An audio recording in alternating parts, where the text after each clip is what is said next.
आणि माझी प्रोसेस अशी की मी माझ्या टीमसोबत डिस्कस करतो. माझा कंपोजर आहे, लिरिक सिस्टम, बॅकग्राऊंड करणारा माझा असोसिएट आहे. आम्ही सगळे एक जॅमिंग करतो आणि तिथे मग कास्टिंगचं आमचं चालू आहे. आणि माझ्या लिरिसिस्ट, कंपोजर यांनी 2-3 नावं सजेस्ट केली. त्यातून शशांक शेळकेंचं एक नाव.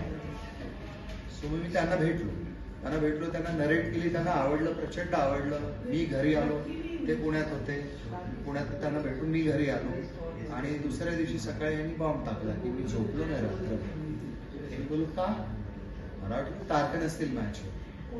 मला ड्रायव्हिंग येत नाही आणि स्क्रिप्ट मध्ये त्यांना गाडी चालवायची.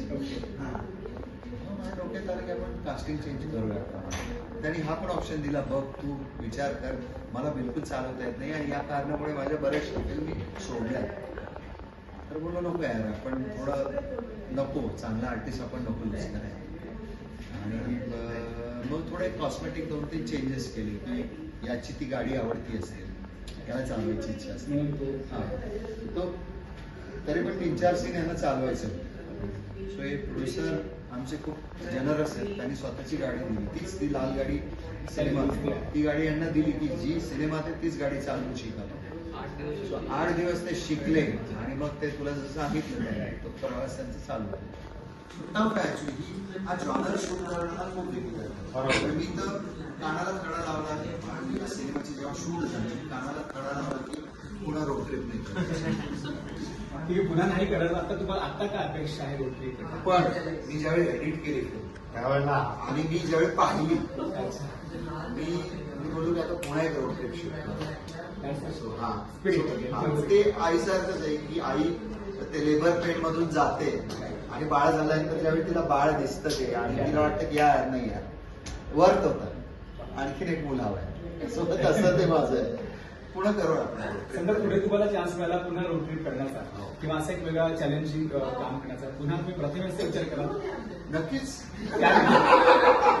त्याचं कारण असं आहे की तुमच्या दोघांची जोडी, ती केमिस्ट्री मला असं वाटतं की एकदम फुल टाइम धमाल. 4 फिल्म झाल्या ऍक्च्युली ठरवून ब्रेक घेतला. हो, कारण तो पण मध्ये बोलला सर आपण ना एक 3-4 फिल्मचा आपण गॅप घेऊ. हो ठीक आहे बघा. मग मी एक फिल्म केली, म्हणजे या वर्षी 24 मध्ये आमची एक झाली आणि आमच्या 2 झाल्या. मराठीमध्ये फार कमी असे दिग्दर्शक आणि अभिनेत्यांची केमिस्ट्री लोकांना माहिती होईल होतं त्याच्यामध्ये आहात.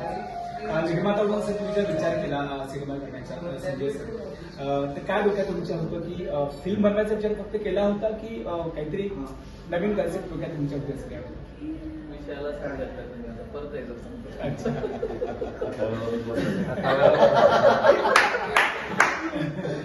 ऍक्च्युली फिल्म बनवायचं हे ठरलेलंच होतं आणि बनवायची कोणासोबत हे मात्र ठरलंच नव्हतं.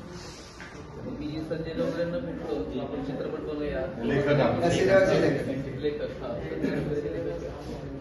म्हटलं सर आपण बनवूया. आमचं 6 महिने तिकडेच चालू होतं, मीटिंग कंटिन्यू ते चालू होतं. त्यांनी म्हटलं चला आपण एक चांगली अडल्ट स्टोरी घेऊया, काहीतरी जसं की टकाटक पुढे आहे असं घेऊया. ठीक आहे, आम्ही चालू केलं, स्टोरी रेडी झाली, टायटल पण मी ठरवलं. हळू बोला, जोरात बोला. गरम तावा नावाचं टायटल ठरवलं. गरम तावा ऐकलं तुम्हाला लक्षात आलं असं काय असेल. स्टोरी रेडी झाली सगळं. त्याच्यात मी होतो बोलतोय गरम तवा काय रिलीजचं फायनल झालं आमचं. गरम तवा करायचं काय फायनल झालं होतं. स्टोरी रेडी झाली, कम्प्लीट बाउन्स स्क्रिप्ट होती आणि चला म्हटलं आता आपण काय करूया, तुम्ही जो विषय घेतलाय त्याच्यासाठी आपण विलेन घेऊया. दुसरा ऑप्शनच नाही म्हटलं. सब्जेक्ट तसा विलेन